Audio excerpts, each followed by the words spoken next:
This is the Stingray Show, and coming up on this edition, I'm going to take you back in time from 2004 through 2007 and talk with a wide receiver at the University of Alabama who played under Mike Shula and Nick Saban. He was a four-star athlete from McCalla, Alabama. Matt Caddell will join me right now on this edition of the Stingray Show. Hi, this is Tim Brando with a reminder. Those of you on Tide 100.9, look out. You're about to feel the buzz of Stingray. And with that, I want to welcome you inside another edition of the Stingray Show. And my guest this evening that I'm about to bring on is a former Alabama Crimson Tide wide receiver who played in 50 games for the Crimson Tide, like I said before, between '04 and '07, and had 86 receptions for over 1,100 yards and 5 touchdowns. Please help me welcome to the Stingray Show, Mr. Matt Caddell. And you guys will remember Matt Caddell was the hero in the Arkansas game there in '07 as he won the game-winning touchdown with 8 seconds left. Matt, how are things with you this evening? I'm doing good. Thank you for that excellent, wonderful introduction, Stingray. I need to hire you for that introduction. It was really good. So thank you. So, Matt, what are you up to these days, my friend?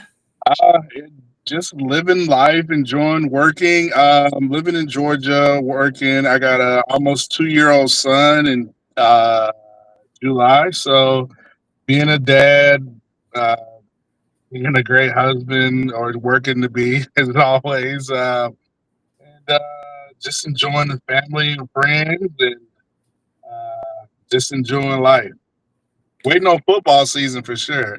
Yes, sir. So, Matt, growing up, who were some of your idols because you played in McCalla, Alabama? Also, I mean, growing up locally at McAdory High School, McAdory, I don't know, you might have heard of some famous athlete named Bo Jackson went there. So obviously, Bo was huge. You know, he had a big following in Bessemer, West Jefferson County, McCalla area. So Bo Jackson had a big influence. Although he went to Auburn, that's neither here nor there. But growing up, just sports athletes, you think about Bo Jackson, Wayne Gretzky, Michael Jordan. And for me, what I really loved about football, receiver position, growing up, San Francisco 49ers, Jerry Rice. I was a huge Jerry Rice fan. To me, he's the all-time greatest receiver to ever play. Um, and so that I always wanted to play receiver, just watching Jerry Rice, and I had so much passion and desire to play that position and play hopefully at a high level. So yeah, those are just a few for me. Obviously, MJ, his work ethic, his dedication, his mindset. So yeah, those are some of the big influences for me growing up in McCalla, Alabama. So, Matt, you were a four-star wide receiver coming out of high school. Who all was recruiting you, and who all offered you a scholarship to play for them? Oh wow! Well, obviously Alabama. So I've named my top schools, and so um, it was Alabama. Auburn was one of them. Georgia Tech. I was big on. I really like obviously LSU. Um, Ole Miss was in there for a second. But overall, I got all scholarship offers for most of the SEC schools. A few SEC, ACC, excuse me, Stanford out west. Um, let's see, Big Ten, Purdue, Penn State. That was pretty big. Joe Pa getting a scholarship offer letter from him. So that's pretty cool. But, you know, I was mainly a SEC guy. I always wanted to play in the SEC, which I believe is the greatest conference there is, especially when it comes to football in the South. It's a way of life. And, yeah, so mainly the Alabama, Auburn, LSU, Ole Miss, Georgia Tech. Vandy was had a good friends that I grew up with, went to go play with Vandy, so they were kind of high on my list. So those were kind of the main uh, schools for me. So yeah. So, Matt, which official visits did you take of those teams that you just mentioned? So me, I took only one to Alabama, and I was just sold at Alabama, going on a capstone in Tuscaloosa. Seeing the Walk of Champions. But if I had to go back and do it, I probably would have took off at least 4 or 5 of my visits. But I was just sold on Alabama. I visited a lot of schools where they're unofficial visits, and it was just a great experience. So, ever since then, I always tell recruits, go take your visits, enjoy being, that stage of your life, being recruited from different schools. So, Matt, what was it like for you meeting Mike Shula for the first time? Well, it's a bit different because in between Coach Shula and Coach Fran, we had Mike Price. So Yeah. I don't know if Bama fans remember that. It was a big chaotic roller coaster of emotions for kids. Coach Fran, I was shocked that he left to go to Texas A&M, and that story's been well told. Yeah. But I enjoyed Fran's staff, Coach Egan, Coach Pope, Termidor, all those guys. So I thought I was going to sign under them, and then Fran left to go to College Station at Texas A&M. So that was different. Then they bring in Coach Price, Right. who I thought coming in from Washington State, his style of offense, his sons. I thought he was going to do a good job, but Yeah. had some issues, and the administration decided to go in a different direction, and they came up with Coach Shula, and so I think Coach Shula, from what he had to do, coming in and coming to Alabama, and trying to put things together and keep Alabama relevant. Although he didn't have head coaching experience, I think he did a pretty okay job for sure. Right. So, Matt, you obviously went to Alabama, and your first game action came in '04 versus Utah State.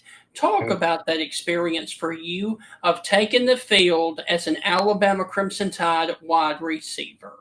It's you mentioned going on those official visits and watching, just being a SEC college football fan in general.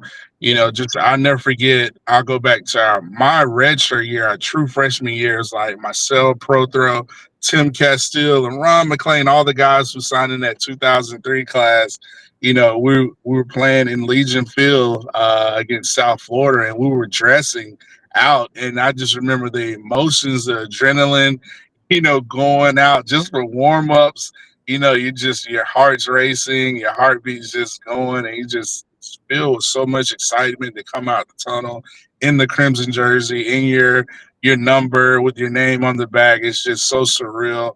But going to that Utah State game, playing in that first game, it was just you're just so dialed in. You're not really focusing on the crowd. You just want to make sure you get your assignment down and just play the ball that you've been playing your whole life, and go out there and make some plays. So once you kind of get out of that, at the end, you know, after that, it's all football. So yeah, that's kind of my experience playing in my first, dressing out my freshman year and playing in Utah State. So, Matt, what was your welcome to the SEC moment? Like, okay, these are no longer high schoolers, these guys are the real deal. Oh, shoot. That's a great question. I'll say my red shirt year, just traveling.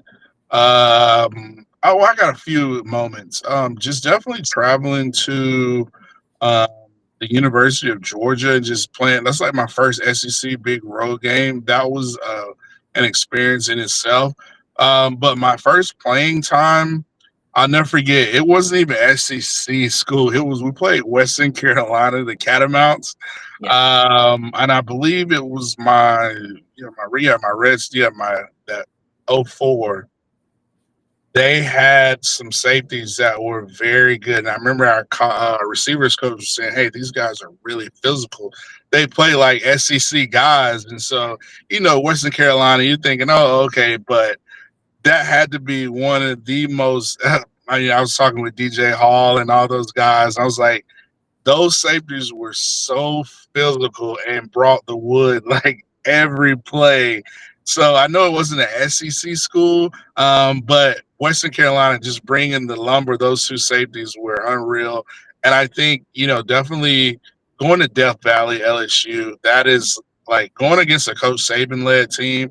The amount of details, the adjustments that they made, it was just, really surreal to kind of go against it. So yeah, I say those moments kind of make up, my welcome to SEC and college football moments. So, Matt, your first season at Alabama finished with a record of 6-6. What are some of your fondest memories of that '04 season? Uh, just making it, we were able to become bowl eligible. I mean, making it to the Music City Bowl, we got in uh, because I think we had like probational issues, and we were in '03. I think we were on probation, and then we were eligible in '04, and we got there, and it was just we were just so excited. Obviously, it's not to the standard of Alabama football. Obviously, it's championships and SEC titles, and we were there when it wasn't championships and titles left and right, but I wouldn't change it for anything. I was glad to be in Alabama at that moment in my time of life, and being in the program during that time. But yeah, it was just amazing getting to the bowl game. I think was just we were just so excited to make it to the bowl game, Music City Bowl. We had a blast, so many memories.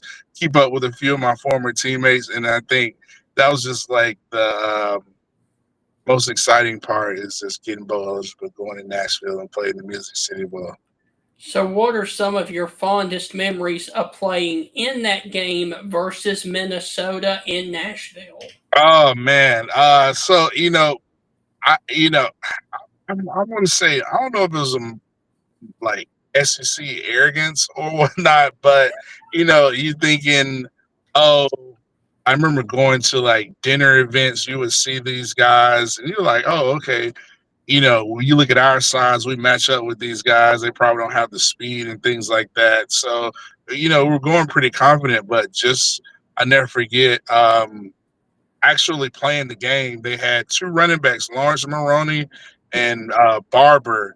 And I remember watching, they didn't have big time speed at the receiver position, quarterback position, but offensive line, they had those Big Ten cornbread offensive line. And I remember just watching them run like literally the same play over and over again with Maroney and Barber, and it was just so hard to stop. Their offensive line was very, very physical, something that I haven't seen all year. And I was like, oh, that's how Big Ten football is made, just big offensive linemen. They just run the ball. So that was my big experience. I think we came close. I had a few catches in that game, but we didn't pull it off. So, but yeah, that was just my experience seeing Maroney.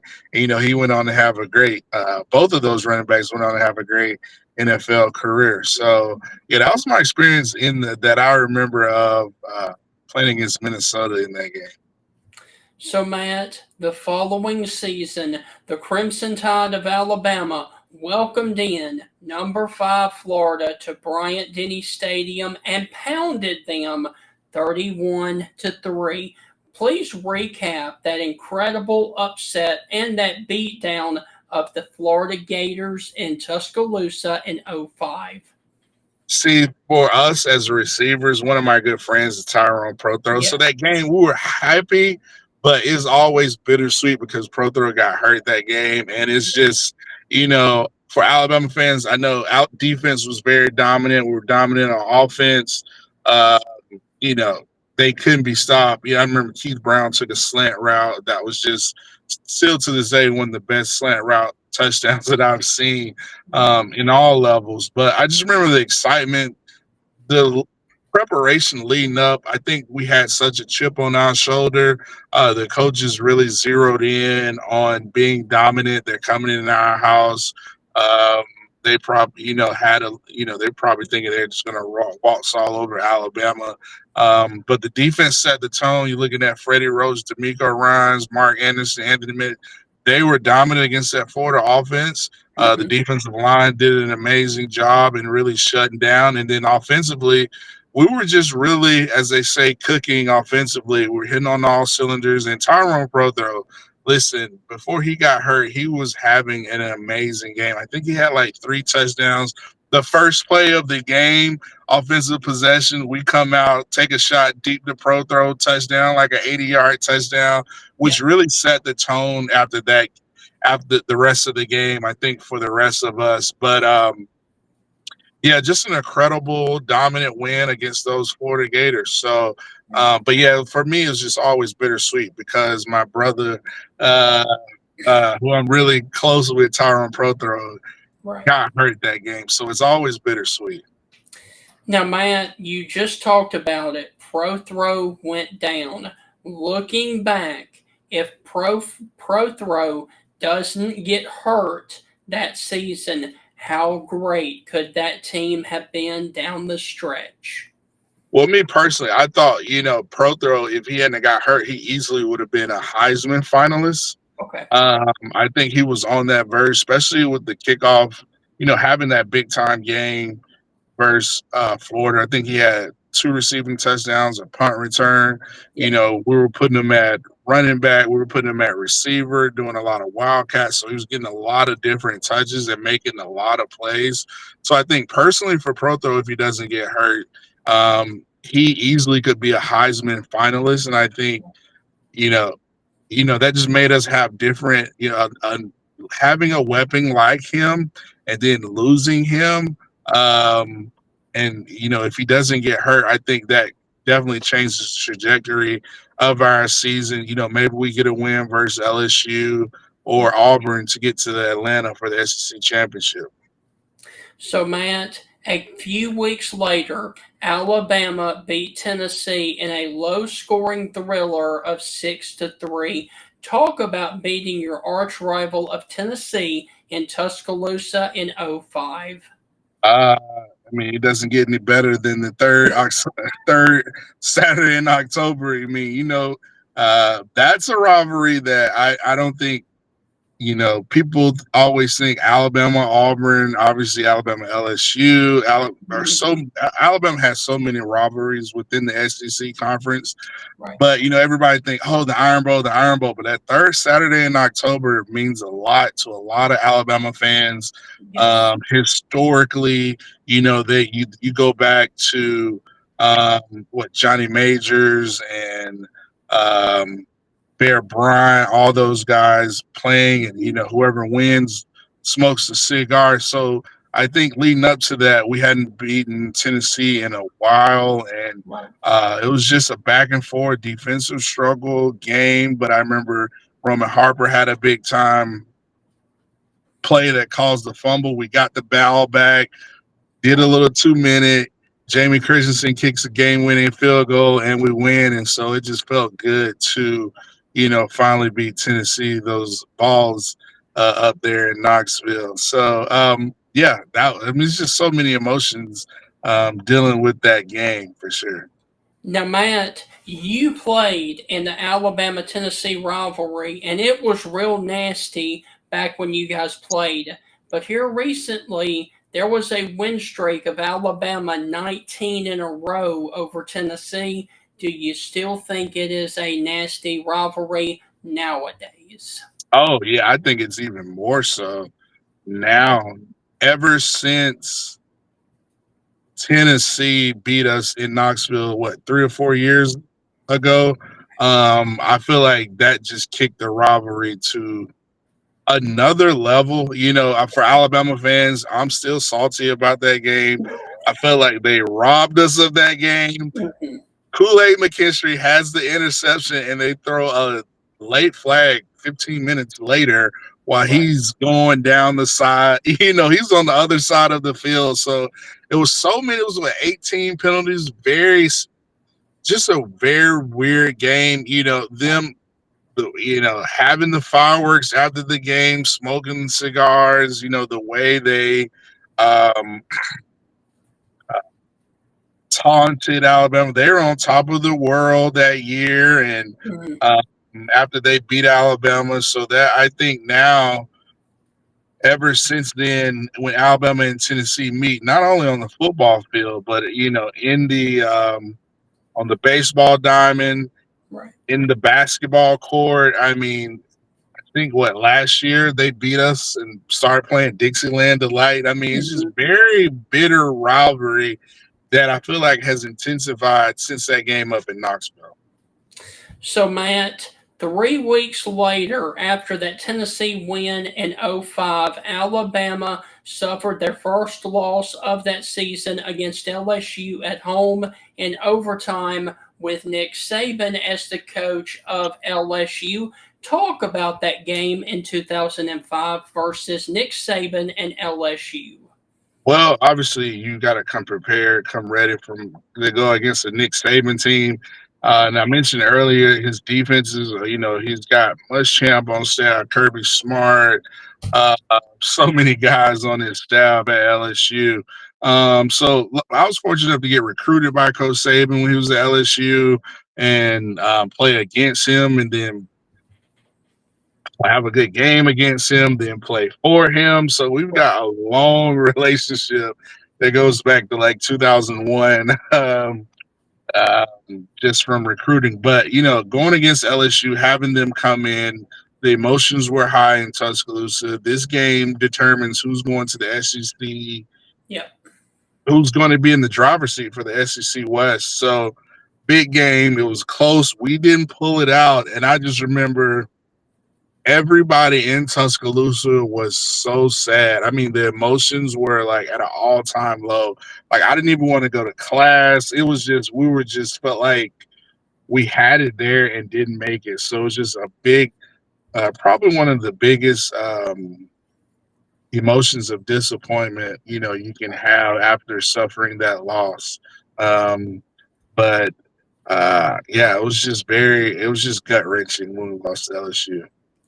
So, Matt, even though you guys lost Prothrow in that season, Alabama finished the regular season 9-2 and got the opportunity to play in the Cotton Bowl versus Texas Tech in a 13-10 win over the Red Raiders. What are some memories of that Cotton Bowl win versus Texas Tech for you?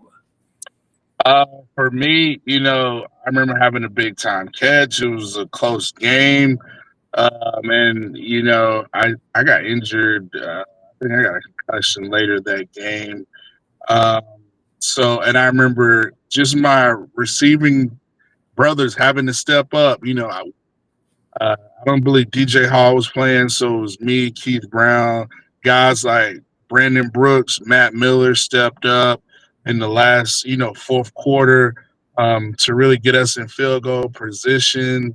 And it was and Jamie Christensen, money, he had kicked the game-winning field goal. It might have been ugly, but I just remember it going through the uprights. And at the end of the day, as a kicker, when the game's on the line, that's what counts and matters. And I remember us getting the victory. We were just so excited to finish 10-2 that year, and end the season on a high note.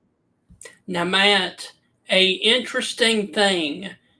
The Red Raiders coach was the late great pirate Mike Leach. Yes. Did you have any interaction with Coach Leach during that '05 Cotton Bowl? Yeah, so we would do like a team luncheon where both teams were there, and I just remember listening to him, Mike Leach, just get up there and talk, and you never know what he's gonna say, so he just kind of can go on these rants. Sometimes you don't know what he's going to say. Yeah. But I just remember, you know, he was just different, but the way his offenses are run and high powered, it was a great matchup for our defense, our secondary to go against. I think Graham Harrell was their quarterback and going Yeah. against the high powered Mike Leach offense. So just going against seeing the pirate that close and just knowing he's just an offensive genius when it comes to those high up tempo offenses, and you look at the success he had not only at Texas Tech but at Washington State and obviously Mississippi State. So he's a legend that will be missed, and I'm glad that the College Football Hall of Fame is going to um, hopefully let him get in, be inducted into the Hall of Fame because he's well deserving. So, Matt, coming into the 2006 season, Alabama had high expectations coming off of a 10-2 season, but finished 6-6. Looking back, what happened in '06, in your opinion, that caused Alabama to finish 6-6? Man, that's a really good question. I think we just we didn't meet the expectations obviously of the previous year, and it was just from what I remember, everything was just getting kind of you know I don't think the team was being maximized from the players, whether that's strategies or game planning or things like that. Maybe that's might have been where some of Coach Shula's inexperience came in, or I'm not just to put it all on him, but we all just did not get it done. And Matt Moore made the decision to say there needs to be a need change, and obviously we were able to get that change and have Coach Saban. So, Matt, even though Mike Shula is let go after the Auburn game, Alabama was still eligible to play in the Independence Bowl versus Oklahoma State. Your interim coach was Joe Kines. Joe Talk Kine. about the difference between Mike Shula versus Joe Kines as you guys were preparing for Oklahoma State. I feel like Joe Kines, he's a more of an experienced coach. He went viral back then for his halftime speech Yeah.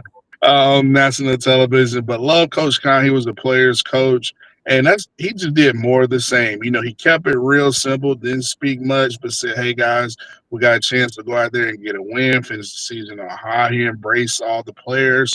He just did it in his old school way, and so I just remember that. I feel like the guys had a little bit more confidence. We were a little bit more open strategically, and yeah, it was good, and I felt like that was the biggest difference.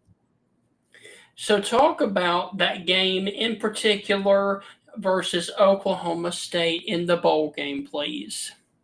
Um, just the Independence Bowl being in Shreveport, New Louisiana, um, playing against Oklahoma State. That was my first time, playing against Oklahoma State, the Cowboys. Uh, yeah, they had Bowman, a big time receiver. Um, they had a pretty talented team coming from the Big 12, I believe. But yeah, it was a back and forth match for sure. And I just remember, yeah, I mean, Big 12 football was my first time really experiencing outside of Texas Tech.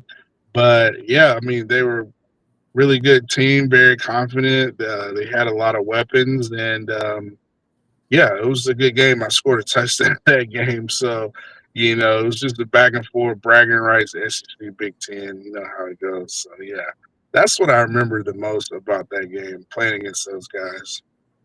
So, Matt, out goes Mike Shula, and in comes Nick Saban to be the next head coach at Alabama in 2007. Please describe your first interaction with your new head coach, Nick Saban. Let's see. I just remember he called us in from a team meeting, and after that, it was like a new sheriff was in town, a drill sergeant. He had his plan. He's so detail oriented, so um, his mind is just he has such a business mindset and such a I need things working how I need them to get things turned around. I remember he spoke to the team. This is what we're gonna do. This is how we're gonna operate, and this is what we're gonna do to get there. And so it was just good to see that type of structure, that type of demand, that type of command over an organization. You know, going from Coach Shula, who didn't really have any head coaching experience, to Coach Saban, who's won a national championship at LSU and had all this great experience. He knew what it took to build a successful program. So, talk about what it was like going from what Mike Shula ran on offense to what Coach Nick Saban ran.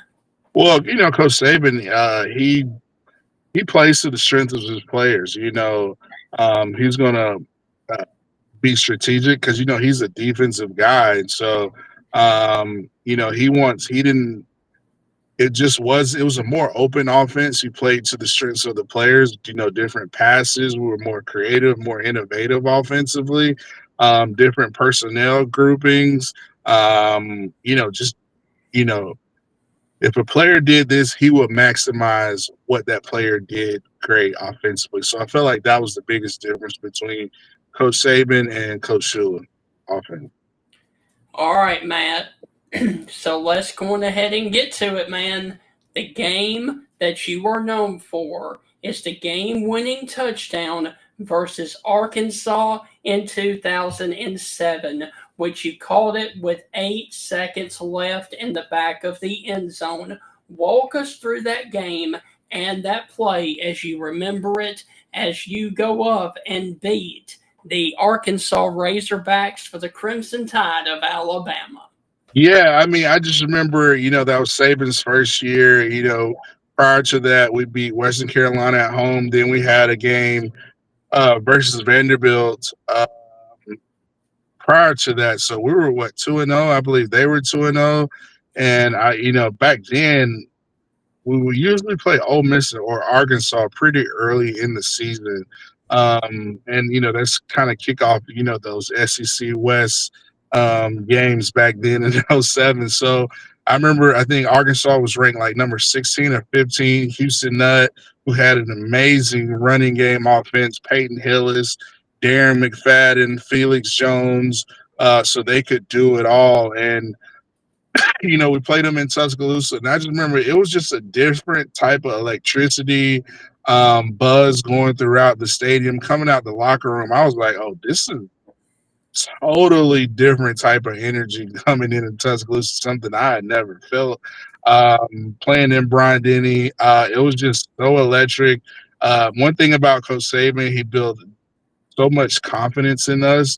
You know, he's going to get on you hard, but that's just, you know, he's going to make you the best player and the best team. That you're going to be so prepared, so that just breeds so much confidence. And I just remember going out there, it was a back and forth matchup. I think we jumped out to like a 21-point lead or something like that. DJ Hall, I think, had like 2 touchdowns from John Parker Wilson. Then, listen, that those running Razorbacks with Darren McFadden and Felix Jones and Peyton Hillis, you know, they got back in the game, and it was kind of back and forth, back and forth. It looked like we were going to lose the game towards the end, and excuse me, I remember Coach Saban telling the defense, "Hey, we need to stop right here. We got a key stop on third down to get the ball back." And it was like, I believe, like 2 minutes or a minute 44 seconds left. Left in the game, and we had to drive 70 yards. And going back to my original point about building confidence, you know, Coach Saban in his practices, he has so many different situations that you should be prepared for. And we always thought we were a great 2-minute team because we felt like it was going to be hard to stop DJ Hall, Keith Brown, myself, Mike McCoy, you know, Nikita Stover, whoever it was, Nick Walker, whoever it was, all, you know, in a 2-minute situation. So we were very confident. John Parker made the right throws. I think I made catches. I had like 4 catches, including the touchdown. that game. I just remember driving down the field, and it was just like you're so zoned in. And that play, I remember breaking the huddle, getting the play, and I remember looking at John Parker saying, "Hey, do we make the change? Do we make an audible?" We had so many different types of certain coverages we can change the route or whatnot, but JP, I guess he gave me the look like keep it on. So I was like, okay, I'm gonna do what I'm gonna do right here. And the offensive line did an amazing job protecting the line, protecting John Parker. John Parker threw an amazing ball. I just went up there and got it and came down and just making the catch, getting up, and then next thing you know, I just remember being on the bottom of a pile, almost like a baseball pile, where every lineman, Mike Johnson, Andre Smith, every player jumped on me uh, at the bottom of the pile. And I just remember the emotion of Brian Denny. It was so loud. People were going crazy. It was just, we haven't had a fourth quarter win in so long. So, uh, uh, it's just good to finally get it and people see Coach Saban's first big SEC win was against higher ranked opponent, and I think that was like shot fired across the world that Coach Saban in Alabama they're coming in the future, and obviously he proved that winning 5 or 6 national championships here at Tuscaloosa. So there's just a lot of emotions, and that was the first big win in Saban's SEC home career to get him a game 4-quarter win like that. So, Matt, 2 weeks later, Alabama had the opportunity to play against Bobby Bowden and Florida State down in Jacksonville. Talk about what it was like to play against Florida State and especially legendary coach Bobby Bowden. It was a lot of emotion. I always wanted to go to Florida State. Sorry, my phone, but that.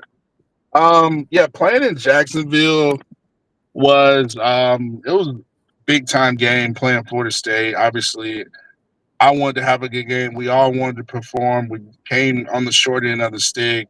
But just seeing the great Florida State, they were like kind of the team of the '90s with Peter Ward, Chris Winkie, Warwick Dunn, all those guys. So you kind of have two football programs going at it. So um, it was.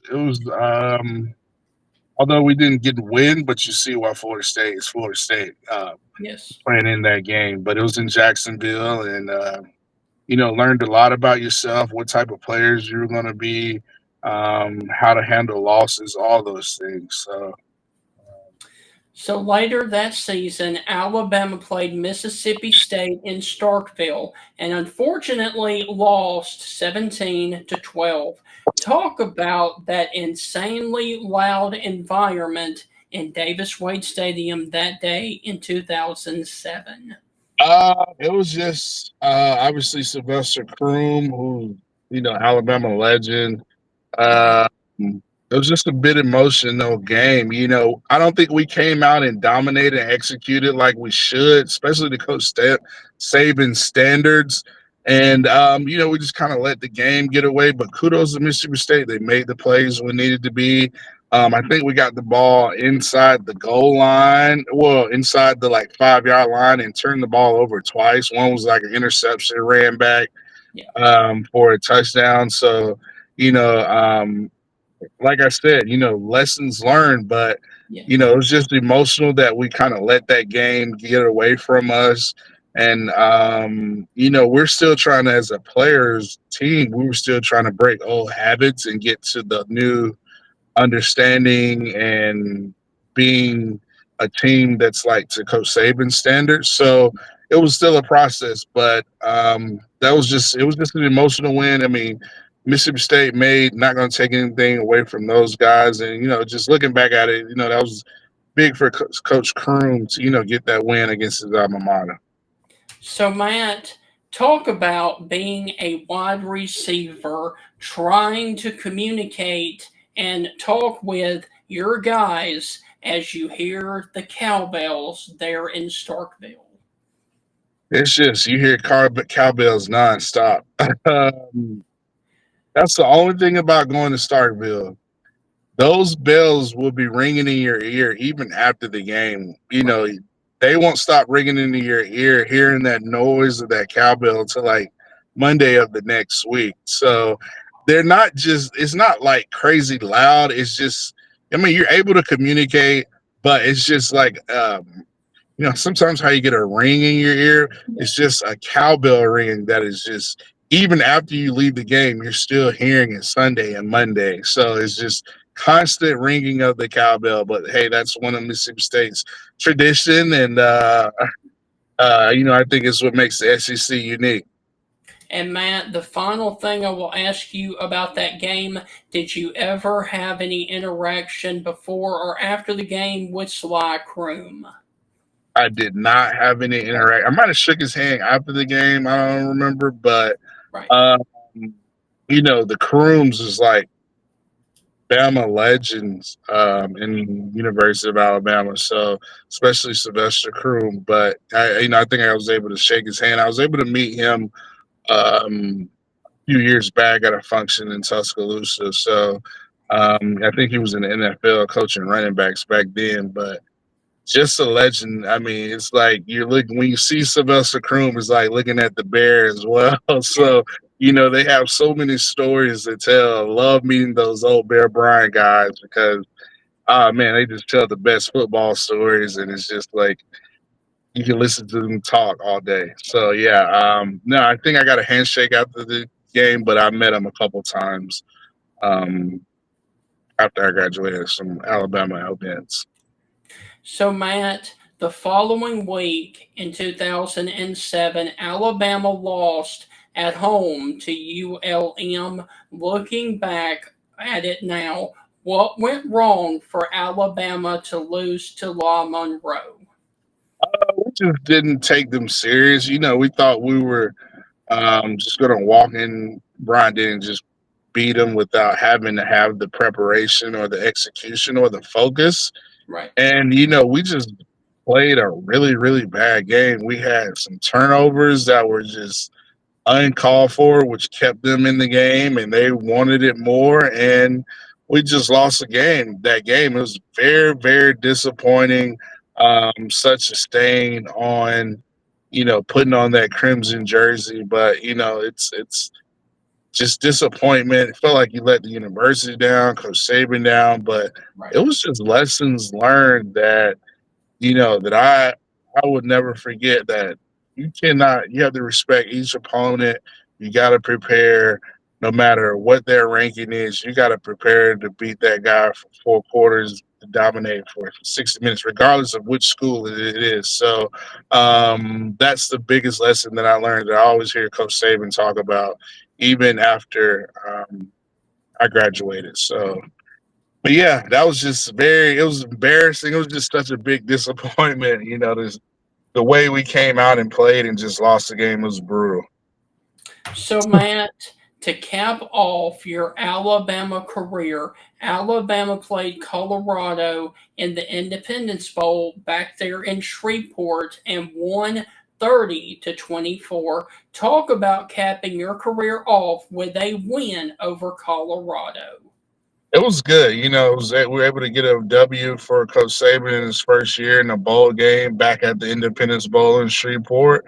You know, like you said, it was a lot of emotions losing to La Monroe, Mississippi State, letting some games get away from us. But you know, we came together one last time to get a win versus a Colorado team in the Independence Bowl, and I think that gave Coach Saban a lot of momentum in recruiting to really go and you know he got his first year out the way and go out there the next year. I think they made it back to the SEC championship against Florida and Tim Tebow and lost, but I think that gave a lot of momentum um, to and go into the next season. But it was glad to get a victory versus Colorado in a bowl game and end the season on a high note. So, Matt, I've got a couple of rapid fire questions for you. During your time at Alabama, what was the loudest that you ever heard Bryant Denny Stadium? Uh, Obviously, the Arkansas game was crazy loud when I made that catch. Um, the Tennessee game when we beat them, 6-3. Mhm. That was really loud. The Florida game when we beat them, that was just crazy loud. So those 3 or 4 games were definitely some of the loudest I've heard in Bryant Denny. Okay, let's take it a step further. What about the loudest away stadium that you ever played in? Ooh, Jordan Hare can get really loud. Um, yeah, it can get loud down there, obviously, but nothing's like a Death Valley game Mhm. at night. Alabama, LSU, it doesn't get any better than that. Obviously, that place can get loud and runkish and just crazy fans going, bananas, berserk out there. So, um, yeah, I was set to say LSU, Auburn. Those are some of the loudest stadiums for sure. Who was the biggest trash talker that you ever played against? Player soccer I played against. Shoot, I don't know. I don't remember a specific trash talker. I just remember I didn't have time. I was trying to get back to the huddle and get the next play. So I couldn't tell you who the biggest trash talker was from my opponent, but I just know who would talk trash for our team for Gotcha. sure. All right. So, what was the hottest game that you ever played in as an Alabama Crimson Tider? I don't know. I will say the hottest practice I ever played in was Coach Saban's first spring practice. It felt like it was like 110 degrees and we were running like crazy. And that's Coach Saban's off season. I remember it being hot and just so hard. So I would say anything with Coach Saban's off season or practices, they were just brutal, All right. brutal, And brutal, the brutal. reason that I bring that up is because what is the coldest game that you remember? Because I remember the Auburn game at Auburn in '07, and that one was absolutely brutal because I was in the stands. Yeah, that game was really cold. I'm gonna give you another game that was Okay. brutally cold. We played LSU in '04, I believe, and it was so cold. It was ridiculous. So I give you that Yeah. Iron Bowl game was crazy cold, and the LSU game, I believe in '04, was brutally cold. Those are the 2 coldest games that I All remember. right. I've got 4 questions left for you. The first one, over your 50 games played at Alabama, which game that you played in means the most to you and why? I'd say the LSU game. I mean, just the rivalry. Always playing against LSU. Feel like you always step it up versus LSU, no matter what. Any LSU game for me always means the most. All right. Now I will finish up asking you about this. What is your favorite Mike Shula story that you can share with us? Um, I'll never forget. Just him recruiting Tebow so hard. I never forget. We were playing somebody. Next, Tebow's in the offensive meeting. Seeing him. I remember him one summer. He would call the players, just to check on us. And I never forget. Me and him were conversing. He was saying, "Hey, I'm out here."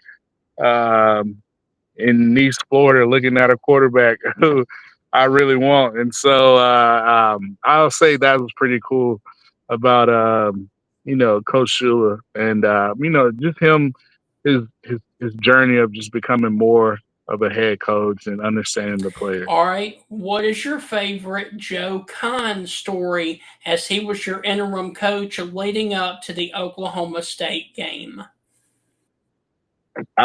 Just him embracing the players, just really taking on a fatherly role and just embracing us, being more of a players coach. All right. And finally, what is your favorite Nick Saban story that you can share with us? Do you happen to have a moment? Because he obviously gets everybody at some point where Coach Saban chewed you out. Oh, he chewed me out plenty of times. I don't even have enough time. I don't even have enough charge on my phone to give you all the times because Saban cussed us out, chewed us out my freshman year. But I will say this, just him coming in that first meeting and just seeing, you know, his goals for the team, his plan for the team, and us immediately buying in. That to me was my fondest memory. And just looking back on it and how those principles, toughness, commitment, pride, dedication that he really harp on and just see the success that they had. Um, I just remember being a part of it from the, ground zero, building it up. So those are some of the fondest memories I have with Coach Saban. So, Matt, look, man, I have thoroughly enjoyed this interview with you. Go ahead and get inside because it is a scorcher outside. And before we let you go, is there any final words that you would like to say to the Crimson Tide Nation right here in Tuscaloosa? Keep supporting the Tide. I think we got the right guy in Coach Kalen DeBoer and his staff. Glad to see Ryan Grubb back on staff. I think this is finally Coach DeBoer's team moving forward, and I think they've got. I think they're going to do some big things this fall. I think they had a bittersweet emotions from last year. Regardless, I think they're just support Alabama, and I think Coach DeBoer is the right guy for the job to follow Coach So, Saban. Matt, And yes, roll tide. That's the main thing. yes, Roll sir. tide. Matt, if you would let everybody know where they can keep up with you on social media.